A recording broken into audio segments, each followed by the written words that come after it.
Ladies and gentlemen, welcome to our 9 p.m. English News Edition. Here are the top stories.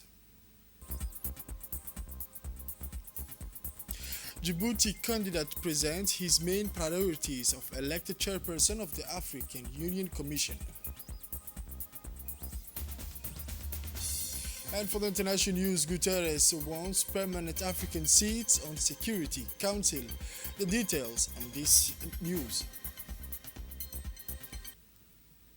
Welcome to our newsroom, ladies and gentlemen. As I mentioned on the headlines last night, the 2024 edition of Mujadala Africa proved to be a landmark event revealing the crucial issues facing our continent as the election of a new chairperson of the African Union Commission looms. The debate, which took place on 13th December 2024 at the AU headquarters in Addis Ababa, captured the attention of a well-informed audience both in the Republic of Djibouti and among the diaspora thanks to the live broadcast on various media. Three eminent figures clashed on a stage: Mahmoud Ali Yusuf, Djibouti's eloquent Minister of Foreign Affairs; Raila Odinga, former Prime Minister of Kenya; and Richard Radramandrato, former Minister of Foreign Affairs of Madagascar. Each, armed with their own experience and ambition, had the opportunity to share their vision for a continent in search of rebirth, shaping a discourse in line with 2063 Continental Development Agenda. Under the aegis of an independent panel represented by the Ambassador of Ethiopia, the questions were carefully drawn up in a four-section addressing key issues such as peace, security, democratic governance, and economic integration. The importance of this event for the nation was underlined by the presence of Djiboutian officials at last night's Mujadala Africa debate, including Women's Minister, Minister Muna Usman, the Secretary General of MAIC, Djibouti's Ambassador to Ethiopia, the diplomatic advisor to the President of the Republic of Djibouti, Fatih Jama Al-Din, Ambassador Musa Mohammed, and Ambassador Gili Idris Umar, as well as numerous Djiboutian diplomats. During the debate, the candidates' voices were heard not only to defend their ideas, but also to reflect on the paths to be mapped out for a common future.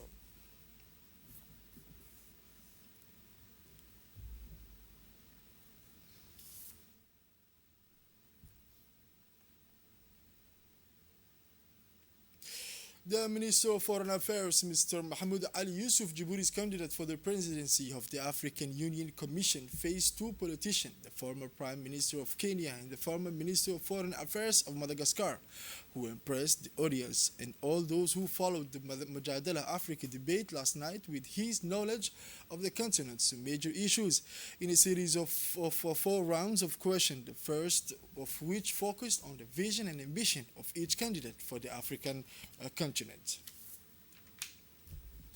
A delegation from Djibouti led by Minister of Women and Family, Her Excellency Madame Muna Usman Adan, accompanied by senior officials from her ministry, traveled to Addis Ababa in Ethiopia from 11 to 13 December to take part in a validation meeting of the IGAD Child Policy Framework. This policy outlines the targeted efforts of IGAD member states to promote the rights and protection of children in the region by focusing on several key policy areas. The general objective of this ministerial meeting is the adoption of policy framework for children, affirming that this policy is equipped to meet the challenges facing children in the member state and in the region, in accordance with the international and regional commitment of these member states with regard to the rights of the child.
We are going to Arta now to talk about the first meeting of the technical committee of the Arta Peace Memorial, a milestone for a historic project. The event chaired by Her Excellency Dr. Hibo Mumin Azowe, Minister of Youth and Culture, marked the official launch of an ambitious and symbolic project for the Republic of Djibouti. With only a few days to define the solid foundation of the project, the minister called for harmonious collaboration, collective commitment, and the enthusiasm of all members to rise this historic challenge. She concluded her speech by reaffirming her faith in the success of this initiative. The president and the prefect of the Arta region, the president of the regional council, and the prefect of Arta region, the regional manager of the RTD, and his principal collaborator, as well as representative of the presidency, congratulated the initiative and pledged to work together to collect the data and build the museum trail. This meeting marks a decisive stage in the realization of the Arta Peace Memorial, which will be not only a place of remembrance, but also a place of gathering and reflection. By recalling the lesson of the past, this memorial aims to strengthen commitments to lasting peace in the region. The Somalis taking part in the meeting via Zoom welcomed the initiative to formalize the work and gave a brief account of their work on the Somali side. In closing the meeting, the minister expressed her satisfaction. Expressed, Dr. Hibo Mumin Asowi, with the progress made, a detailed roadmap will be shared shortly to guide the next steps. With this first meeting, the technical committee of the Peace Memorial has agreed to meet again very soon in Arta. In her speech, the minister Dr. Hibo Mumin Asowe underlined the vital importance of this project, which goes far beyond the creation of an infrastructure. The Arta Peace Memorial will be a symbol of peace dialogue, a space for reflection on the history of the reconciliation of Somalia. In the north now, this weekend, the Obok region received His Excellency Mr. Timothy Lenderking of the United States of America and a special envoy for Yemen, accompanied by Her Excellency Mrs. Cynthia, U.S. Ambassador to Djibouti. They were all accompanied by the representative of the United Nations High Commissioner for Refugees in Djibouti, Mr. Philip Crepy. They were welcomed to Obok by the prefect of the region, by the executive secretary of honors, Mr. Kamel, as well as by the head of the local UNHCR office of the various notables of the region. The focus of the visit was for the United States to talk to the Yemeni refugees, and they had some very fruitful meetings with the prefect and honors executive secretary, also in attendance, with whom they had some very fruitful discussion. They also thanked the Djibouti government for its open door policy and for its support for the refugees.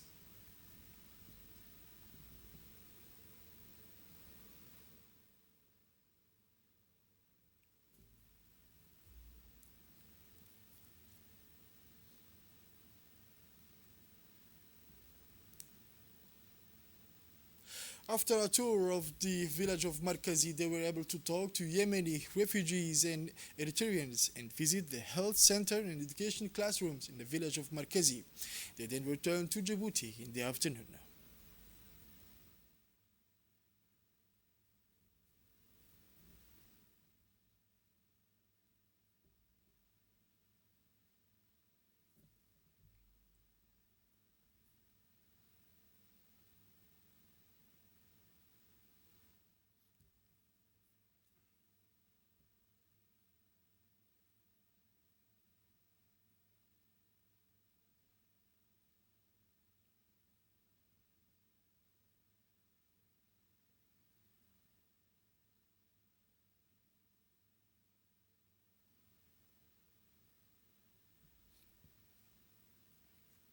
A training course on leadership and community awareness was organized in partnership with the Institute National of the Public Administration at the Sunny Hill Center. This event was part of the project entitled Civil Society Participation, Governance and Local Development in Djibouti. The project is being implemented by the AMF with financial support from the European Union, underlining the importance of building local capacity for inclusive and participatory local development. The training helped to consolidate the links between local players and civil society while highlighting the importance of participatory governance based on the needs of citizens. This initiative is part of a drive to build local capacity to promote local and sustainable development in Djibouti. This year, 16 days of activism focused on coordination and community mobilization in the fight against gender-based violence. Awareness raising activities, capacity building workshops, and community dialogues were held in different regions of the country, culminating in this final event in Dikhil. The mobilization of local communities is essential to prevent and respond effectively to gender-based violence in order to build safer and more equitable societies. For the USAID Deputy Project Manager, the crucial role of USAID funded initiatives in supporting local efforts to prevent violence and support survivors while recalling the organization's ongoing commitment to social justice and gender equality. The ceremony was marked by inspiring testimonies from the implementation committee, group photos, and reaffirmed commitments from stakeholders.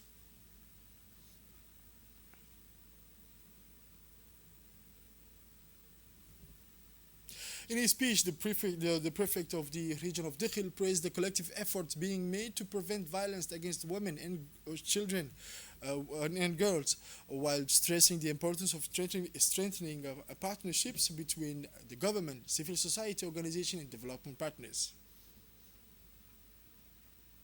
The platform coordinator presented the program made in collecting and analyzing data on cases of GBV while stressing the importance of strengthening referral system to ensure holistic care for survivors.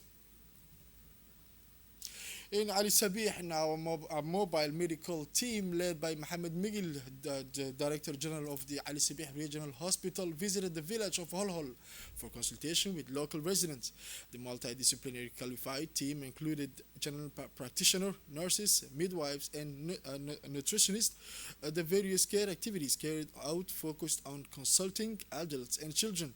The later were cared for by the parental consultation for pregnancy to prevent high-risk pregnancies such as severe anemia and other pathology linked to other phenomena were carried out with great consideration.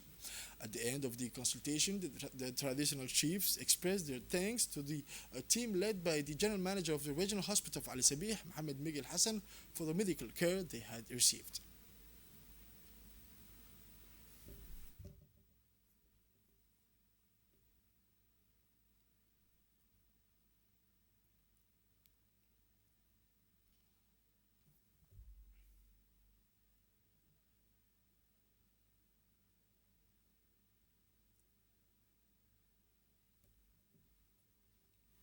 Yesterday afternoon, the Obakhur Omnisports Stadium was alive with the opening of the eagerly awaited departmental tournament, an initiative of the Obakhur Regional Directorate under the aegis of the State Secretary for Sport in Djibouti.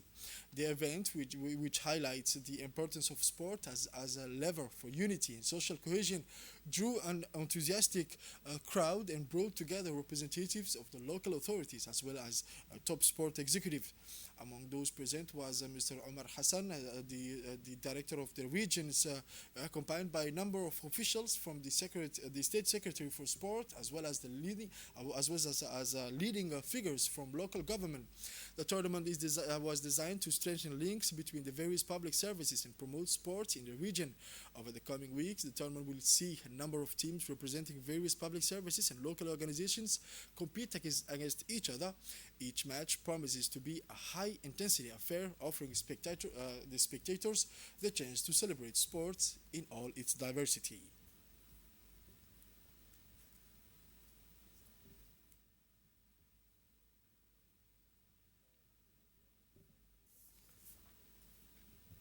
The customs authorities, in collaboration with the National Gendarmerie, the Gendarmerie Nationale, seized a large quantity of smuggled cat during an operation carried out at PK-51. The quantity was incinerated in a climate of transparency in accordance with the procedure enforced to combat trafficking, in the presence of several customs officials from the region, led by Mr. Suleiman Hassan, head of the PK-51 Customs Brigade, as well as representative of the Gendarmerie. Mr. Suleiman praised the fruitful cooperation between customs and national gendarmerie, underlining that this cooperation represents an essential pillar in the fight against illegal activities. He added that the customs were determined to reduce the smuggling of cat and other prohibited substances which had a negative impact impact on society and the local economy. This seizure is part of an ongoing effort to preserve the security and stability of the region. The head of the PK-51 Customs Brigade also said that Customs will continue its effort to in coordination with the National Gendarmerie and other security authorities to prevent these substances from entering local markets. For the international news, the Secretary General of the United Nations, Antonio Guterres, has urged rich countries to honor their commitments to help poor countries combat climate change in a speech to the Parliament of Lesotho, and reiterated his hope that Africa will soon have permanent seats on the UN Security Council. Mr. Guterres is on a 3-day visit to Southern Africa and was in South Africa on Wednesday. Mr. Guterres' visit focused on the money poor countries in Africa and elsewhere need to cope with the impact of global warming. Although Africa contributes with very little to global warming, it is one of the continents most affected. The drought has been blamed on the natural weather phenomenon El Nino, but other crises such as the recent deadly cholera epidemics and flooding in East Africa have been attributed to climate change. This is it for this news edition, ladies and gentlemen. Thank you for watching us. Stay tuned for more on RTD.